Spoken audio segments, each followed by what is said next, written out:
नमस्कार दोस्तों, आप सभी का एक नई वीडियो में हार्दिक स्वागत है। आज की वीडियो में हम देखेंगे प्रैक्टिस सेट नंबर 16। इसमें भी टॉप 50% लिए गए हैं। जैसा कि आप लोगों को पता है कि हमारी श्रृंखला जो है टॉप 50 की चलती है। इसमें अलग अलग टॉपिक से प्रश्न उठाए जाते हैं जो कि इम्पोर्टेंट होते हैं और अलग अलग एग्जाम्स में पूछे भी गए होते हैं। ठीक है, तो ध्यान रखिएगा, सभी प्रश्नों को अटेंड करना है और देखना है अपना स्कोर कितने आप सही कर पाते हैं।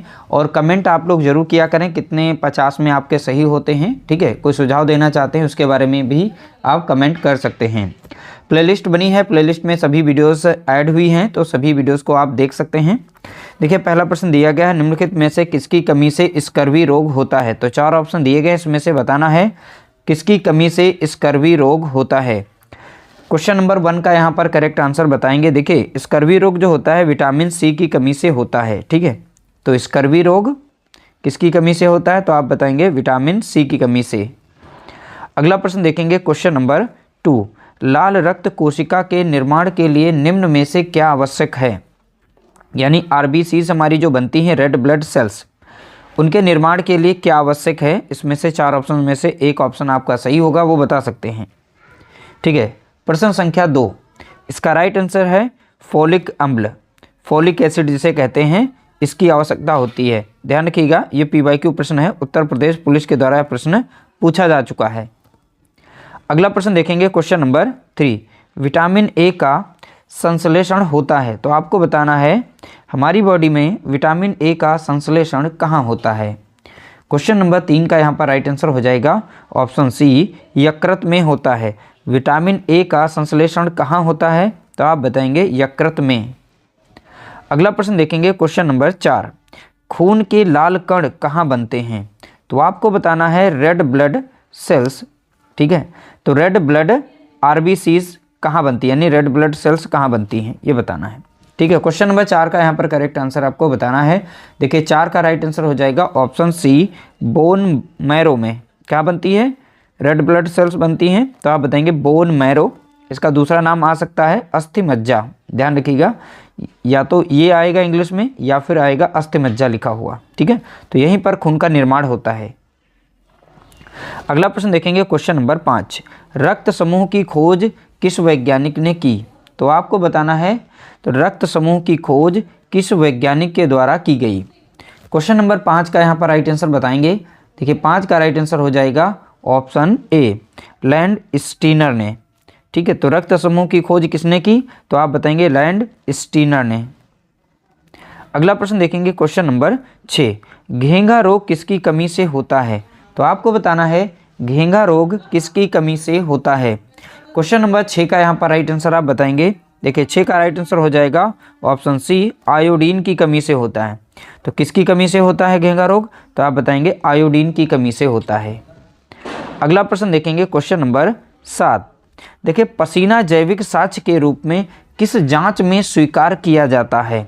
अब देखिए, पसीना जो होता है यह भी हमारे लिए एक सबूत का काम करता है। देखिए, पसीना जैविक साक्ष्य के रूप में किस जांच में स्वीकार किया जाता है। इंपॉर्टेंट प्रश्न था, इसीलिए हमने शामिल किया है। क्वेश्चन नंबर 7 का यहाँ पर राइट आंसर देखेंगे। इसका राइट आंसर है ऑप्शन बी, डीएनए जांच में। ठीक है, तो डीएनए जांच में हम पसीना को भी शामिल कर लेते हैं। अगला प्रश्न देखेंगे, क्वेश्चन नंबर 8, किशोरावस्था में लड़कियों में माहवारी की शुरुआत को कहा जाता है। तो आपको बताना है किशोरावस्था में लड़कियों में माहवारी की शुरुआत जो होती है, यानी एमसी आना स्टार्ट होती है, तो उसे क्या कहा जाता है। तो देखिए, यहाँ पर 4 ऑप्शन दिए गए, इसमें से राइट आंसर बताएंगे। प्रश्न संख्या 8 का राइट आंसर हो जाएगा ऑप्शन ए, रजोदर्शन कहा जाता है। क्या कहा जाता है, तो आप बताएंगे रजोदर्शन। अगला प्रश्न देखेंगे, प्रश्न संख्या 9, प्रसिद्ध ग्रंथ रामायण के रचयिता कौन हैं। तो आपको बताना है प्रसिद्ध ग्रंथ रामायण के रचयिता कौन हैं। प्रश्न संख्या 9 का राइट आंसर आप बताएंगे। देखिए, 9 का राइट आंसर है ऑप्शन सी, वाल्मीकि। ठीक है, तो रामायण की रचना या रचयिता कौन है, तो आप बताएंगे वाल्मीकि हैं। अगला प्रश्न देखेंगे, प्रश्न संख्या 10, गायत्री मंत्र का वर्णन मिलता है। तो आपको बताना है किस वेद में गायत्री मंत्र का वर्णन मिलता है। प्रश्न संख्या 10, देखिए 10 का राइट आंसर हो जाएगा ऑप्शन डी, ऋग्वेद में। कहाँ पर मिलता है गायत्री मंत्र का वर्णन, तो आप बताएंगे ऋग्वेद में मिलता है। अगला प्रश्न देखेंगे, प्रश्न संख्या 11, छत्रपति शिवाजी किस मराठा घराने से संबंधित हैं? तो आपको बताना है छत्रपति शिवाजी किस मराठा घराने से संबंधित हैं। प्रश्न संख्या 11, तो 11 का राइट आंसर होगा ऑप्शन डी, भोसले घराने से संबंधित है। तो ये नाम याद रखिएगा, इंपॉर्टेंट है। अगला प्रश्न देखेंगे, प्रश्न संख्या 12, शारदा कानून किससे संबंधित है? तो आपको बताना है शारदा कानून किससे संबंधित है। प्रश्न संख्या 12, प्रश्न संख्या 12 का राइट आंसर हो जाएगा ऑप्शन बी, बाल विवाह से संबंधित है। तो शारदा कानून किससे संबंधित है? तो आप बताएंगे बाल विवाह से। अगला प्रश्न देखेंगे, प्रश्न संख्या 13, किसने गदर पार्टी की स्थापना की थी? तो आपको बताना है किसने गदर पार्टी की स्थापना की थी। प्रश्न संख्या 13 का राइट आंसर हो जाएगा ऑप्शन ए, लाला हरदयाल ने गदर पार्टी की स्थापना की थी।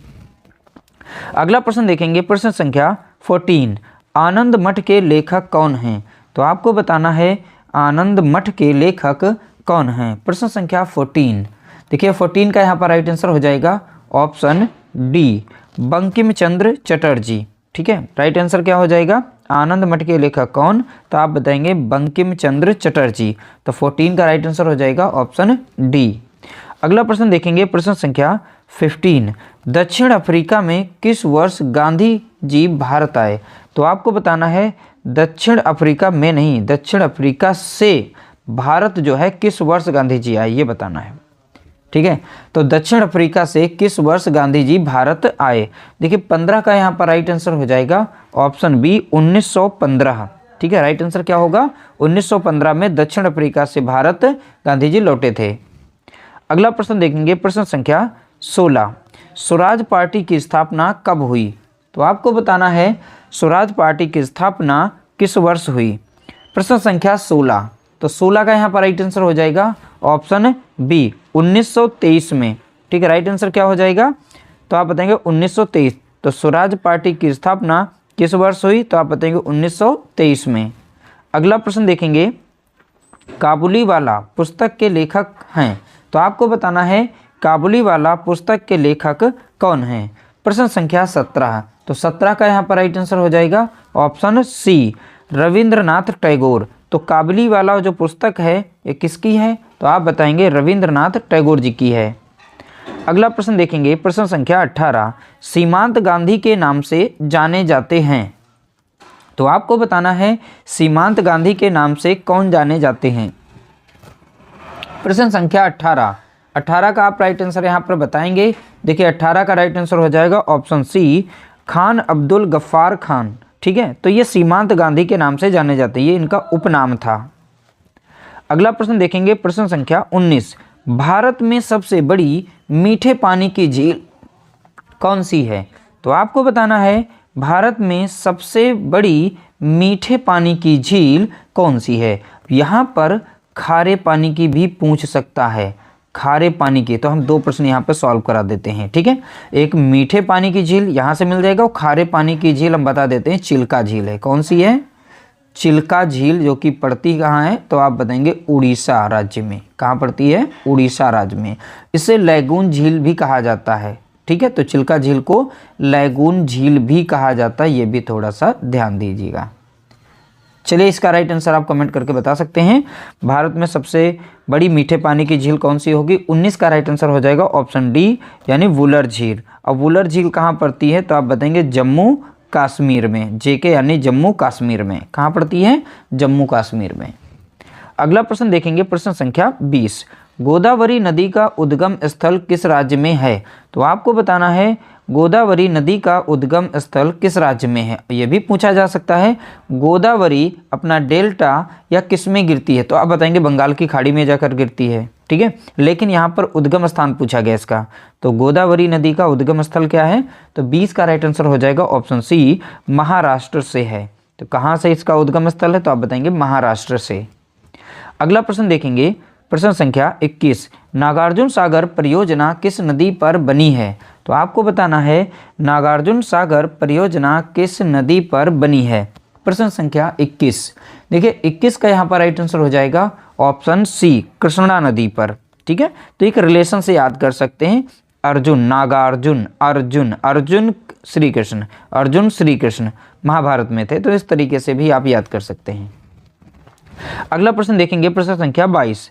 नासिक में किस नदी के किनारे कुंभ मेला लगता है? तो आपको बताना है कुंभ मेला जो है भारत में 4 जगहों पर लगता है, लेकिन नासिक में जिस जगह पे लगता है, किस नदी के किनारे लगता है वो बताना है आपको। तो नासिक में किस नदी के किनारे कुंभ का मेला लगता है? तो 22 का यहाँ पर राइट आंसर हो जाएगा ऑप्शन सी, गोदावरी नदी के किनारे लगता है। तो नासिक में गोदावरी नदी के किनारे कुंभ मेला लगता है। प्रत्येक 12 वर्ष के बाद जो है कुंभ मेला लगता है। अगला प्रश्न देखेंगे, प्रश्न संख्या यहाँ पर 23। सूफी कवि अमीर खुसरो का जन्म उत्तर प्रदेश के किस जिले में हुआ था? तो आपको बताना है सूफी कवि यानी अमीर खुसरो का जन्म उत्तर प्रदेश में किस जिले में हुआ, या सीधा सीधा बता सकते हैं। 23 का यहाँ पर राइट आंसर आपको बताना है। 23 का राइट आंसर हो जाएगा ऑप्शन सी, एटा में। तो एटा जिले में यहाँ अमीर खुसरो का जन्म हुआ था। अगला प्रश्न देखेंगे, प्रश्न संख्या 24। एक जिला एक उत्पाद योजना के तहत हस्त निर्मित कागज यानी हाथ से निर्मित किया गया कागज, हस्त निर्मित कागज के उत्पादन नहीं होगा, उत्पाद के लिए उत्तर प्रदेश के किस जिले को चुना गया? ठीक है, तो हस्त निर्मित कागज के लिए कौन सा जिला यहाँ पर होगा? तो आप कमेंट करके बता सकते हैं। देखिए 24 का यहाँ पर राइट आंसर हो जाएगा ऑप्शन बी, जालौन। ठीक है, तो जालौन जो है हस्त निर्मित कागज के लिए यहाँ पर एक जिला एक उत्पाद में शामिल किया गया। अगला प्रश्न देखेंगे, प्रश्न संख्या 25। काला नमक चावल की किस्म को एक जिला एक उत्पाद योजना के तहत उत्तर प्रदेश के किस जिले से उत्पाद के रूप में चुना गया? तो आपको बताना है एक जिला एक उत्पाद के अंतर्गत काला चावल के लिए किस जिले को चुना गया। देखिए 25 का यहाँ पर राइट आंसर आपको बताना है, इंपॉर्टेंट प्रश्न है। 25 का यहाँ पर राइट आंसर हो जाएगा ऑप्शन बी, सिद्धार्थ नगर। ठीक है, कौन सा हो जाएगा? सिद्धार्थ नगर। ऑप्शन यहाँ पर बी करेक्ट आंसर हो जाएगा। अगला प्रश्न देखेंगे, प्रश्न संख्या 26। भारत का पहला साइबर पुलिस स्टेशन स्थापित किया गया था। तो आपको बताना है भारत का पहला साइबर पुलिस स्टेशन स्थापित किया गया था। देखिए 26 का यहाँ पर करेक्ट आंसर हो जाएगा ऑप्शन डी, बेंगलुरु में। तो भारत का पहला साइबर पुलिस स्टेशन कहाँ खोला गया? तो आप बताएंगे बेंगलुरु में। अगला प्रश्न देखेंगे, प्रश्न संख्या 27। राष्ट्रीय मानवाधिकार आयोग भारत में किस वर्ष स्थापित हुआ था? तो आपको बताना है राष्ट्रीय मानवाधिकार आयोग भारत में किस वर्ष स्थापित हुआ था। 27 का यहाँ पर राइट आंसर आप बताएंगे। देखिए 27 का राइट आंसर हो जाएगा ऑप्शन सी, 1993 में। कब स्थापित हुआ था? तो आप बताएंगे 1993 में। अगला प्रश्न देखेंगे, प्रश्न संख्या 28। राज्य मानवाधिकार आयोग का अध्यक्ष होता है तो कौन होता है? तो बताना है राज्य मानवाधिकार आयोग का अध्यक्ष कौन होता है। ये पीवाईक्यू प्रश्न है, पूछा गया था इसलिए हमने शामिल किया। 28 का आप राइट आंसर यहाँ बताएंगे। देखिए 28 का राइट आंसर हो जाएगा ऑप्शन सी, उच्च न्यायालय का सेवानिवृत्त मुख्य न्यायाधीश को जो है राज्य मानवाधिकार आयोग का अध्यक्ष बनाया जाता है। ठीक है, तो ध्यान दीजिएगा यहाँ पर ऑप्शन सी हमारा यहाँ पर करेक्ट आंसर हो जाएगा। अगला प्रश्न देखेंगे, प्रश्न संख्या 29। कौन सी रेखा भारत और पाकिस्तान के बीच की सीमा तय करती है? तो भारत और पाकिस्तान के बीच में इनमें से कौन सी रेखा है? देखिए 29 का यहाँ पर राइट आंसर आपको बताना है। तो 29 का राइट आंसर हो जाएगा ऑप्शन बी, रेड क्लिफ रेखा। ठीक है, मैकमोहन रेखा याद रखिएगा भारत और चीन के बीच में है। ठीक है, तो मैकमोहन रेखा किसके बीच में?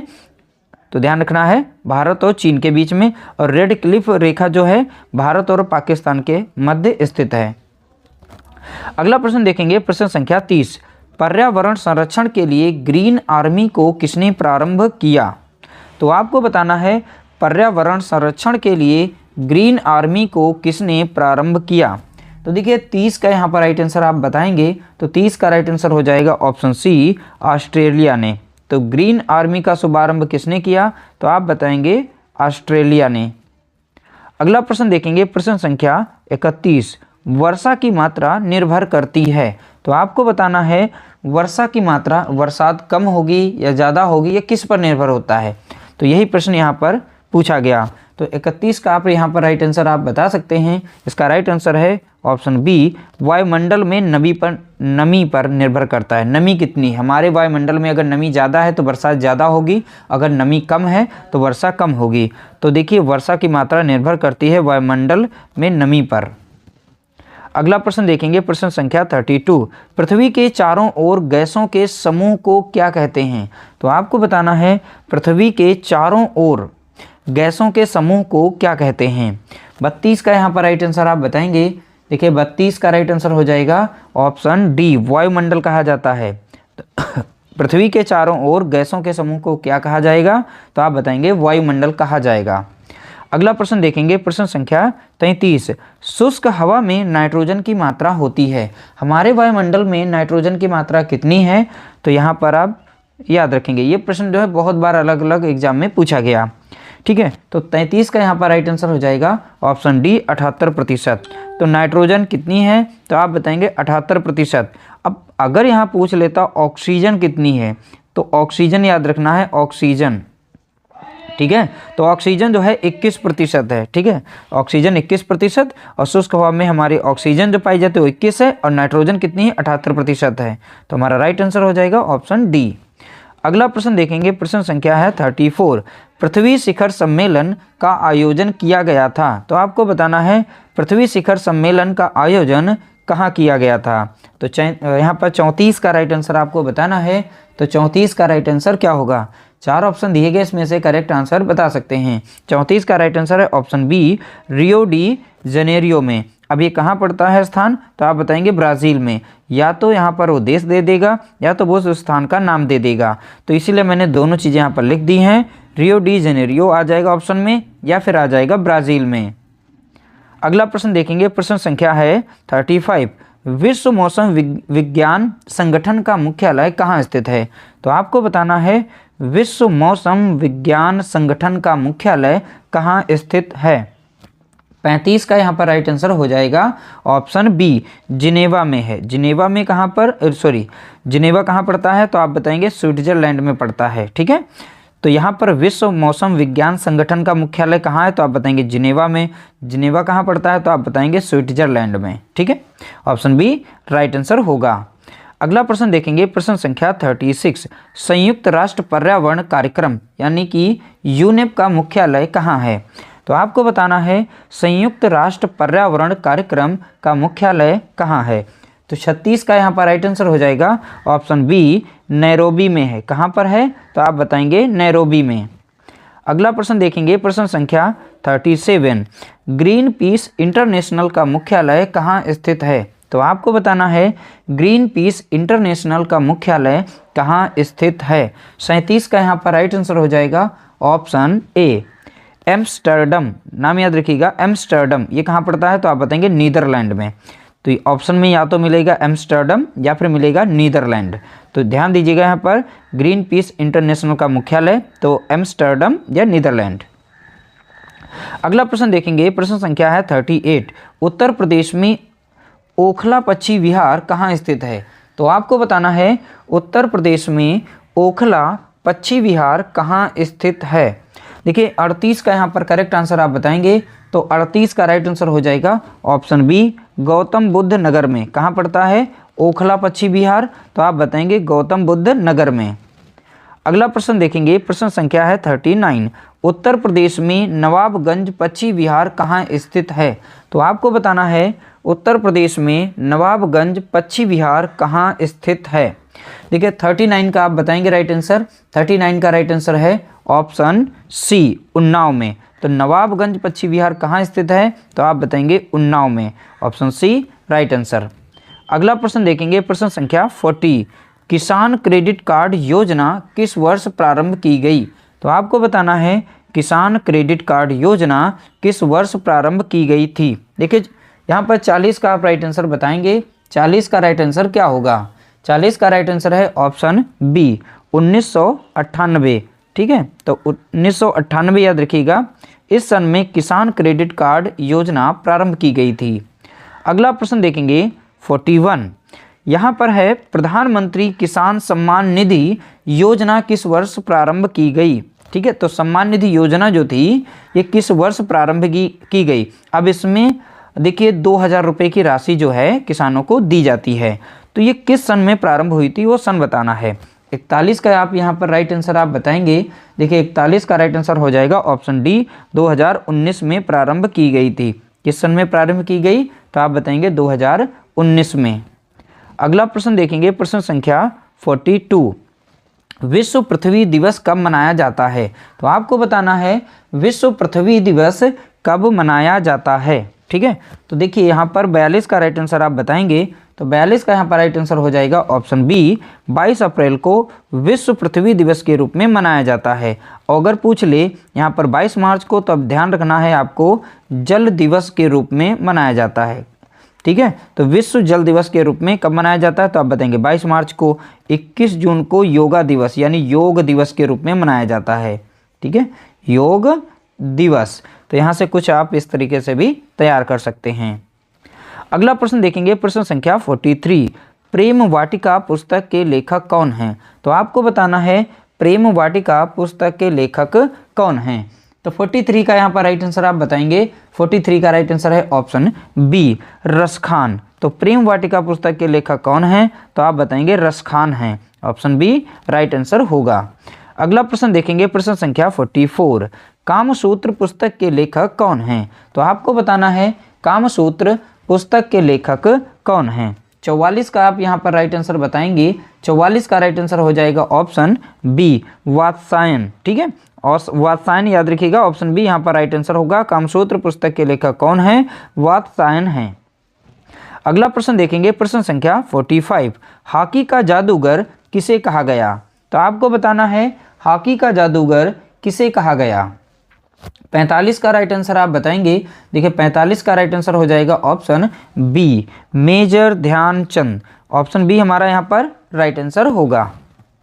अगला प्रश्न देखेंगे, प्रश्न संख्या 46। भारत में अजंता की गुफाएं किस राज्य में स्थित हैं? तो आपको बताना है भारत में अजंता की गुफाएं किस राज्य में स्थित हैं। देखिए 46 का यहाँ पर राइट आंसर हो जाएगा। 46 का राइट आंसर हो जाएगा ऑप्शन बी, महाराष्ट्र राज्य में स्थित हैं। कहाँ पर है अजंता की गुफाएं? तो आप बताएंगे महाराष्ट्र में। अगला प्रश्न देखेंगे, प्रश्न संख्या 47। अकबर का मकबरा कहाँ स्थित है? तो आपको बताना है अकबर का मकबरा यहाँ पर कहाँ पर स्थित है। देखिए 47 का यहाँ पर राइट आंसर हो जाएगा ऑप्शन डी, आगरा में। तो अकबर का मकबरा कहाँ बना है? तो आप बताएंगे आगरा में। ऑप्शन डी राइट आंसर होगा। अगला प्रश्न देखेंगे, प्रश्न संख्या 48। बुर्ज खलीफा कहाँ स्थित है? तो आपको बताना है बुर्ज खलीफा कहाँ स्थित है। देखिए 48 का यहाँ पर राइट आंसर होगा ऑप्शन बी, दुबई में। कहाँ है तो बुर्ज खलीफा? तो आप बताएंगे दुबई में। अगला प्रश्न देखेंगे, प्रश्न संख्या 49। ग्रेट विक्टोरिया मरुस्थल कहाँ स्थित है? तो आपको बताना है ग्रेट विक्टोरिया मरुस्थल कहाँ स्थित है। 49 का करेक्ट आंसर आप बताएंगे। देखिए 49 का राइट आंसर हो जाएगा ऑप्शन ए, ऑस्ट्रेलिया में। तो ग्रेट विक्टोरिया मरुस्थल कहाँ है? तो आप बताएंगे ऑस्ट्रेलिया में है। अगला प्रश्न देखेंगे, प्रश्न संख्या 50। केंद्रीय खनन अनुसंधान संस्थान कहाँ स्थित है? तो आपको बताना है केंद्रीय खनन अनुसंधान संस्थान भारत में कहाँ स्थित है। देखिए 50 का राइट आंसर आप बताएंगे। तो 50 का यहाँ पर राइट आंसर हो जाएगा ऑप्शन बी, धनबाद। धनबाद कहाँ पड़ता है? तो आप बताएंगे झारखंड में पड़ता है। यहाँ पर केंद्रीय खनन अनुसंधान संस्थान स्थित है। इस तरह से हमने टॉप 50 प्रश्नों को यहाँ पर देखा है। प्रश्न आप लोगों को कैसे लगे? प्रश्न हमारे जो भी हैं ये मोस्ट इंपॉर्टेंट प्रश्न हैं और एग्जाम बेस्ड के लिए ही लिए गए हैं, आपके सिलेबस से लिए गए हैं। ध्यान रखिएगा जितने भी प्रश्न हैं सारे के सारे मोस्ट इंपॉर्टेंट हैं। तो रेगुलर आप लोग हमारे चैनल को विजिट करें और रेगुलर जो भी हम वीडियोस डालते हैं उन्हें देखें और ज़्यादा से ज़्यादा आप लोग प्लीज़ शेयर किया करें। वीडियो अगर अच्छी लगती हैं तो प्लीज़ लाइक ज़रूर करें। मिलते हैं एक नई वीडियो के साथ, तब तक के लिए नमस्कार, जय हिंद, जय भारत।